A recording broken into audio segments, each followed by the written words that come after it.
Hello and welcome to Physionic, where we learn the body from the macro to the micro. If that's something you think you'd be interested in, then consider subscribing. Today's content was spurred on by a question that I received by a longtime subscriber, Swaroop. Swaroop wants to know: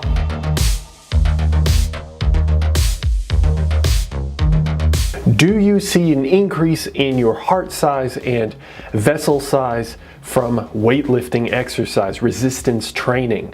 And the reason why Swaroop wanted to know that is because I released a post talking about how cardiovascular exercise, cardio, aerobic exercise, running, jogging, things of that nature leads to increases in your heart. So you have hypertrophy that occurs of the heart, and that's an incredibly healthy and powerfully beneficial adaptation that occurs due to this increase in aerobic capacity. So as you continue to get better and better, your heart is also going to increase because it becomes more powerful.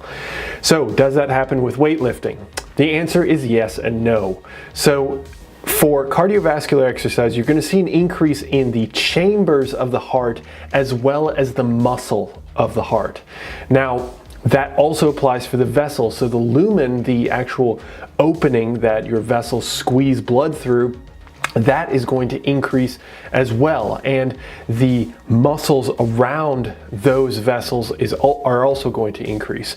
So kind of all around you see a large amount of adaptation. But for weightlifting, you do see increases in musculature, but you do not necessarily see increases in the lumen as well as the heart's chambers. So that means that you're going to have a greater capacity to pump blood, but you're not necessarily able to hold more blood in your heart chambers like you would with an aerobic adaptation. So you get some of the benefit, but you don't get all of the benefit. So in terms of heart health, aerobic exercise, and in terms of making your heart just the strongest it can possibly be, the most efficient that it can possibly be, aerobic exercise would still be king over weightlifting.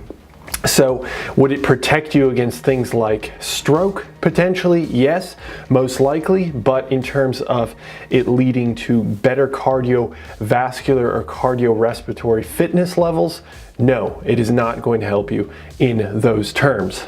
So hopefully that answers the question. You get some of the adaptations, but you don't get all of the adaptations. And with that said, I hope that I have the pleasure of speaking with you guys in the next one. Have a good one, guys. Bye.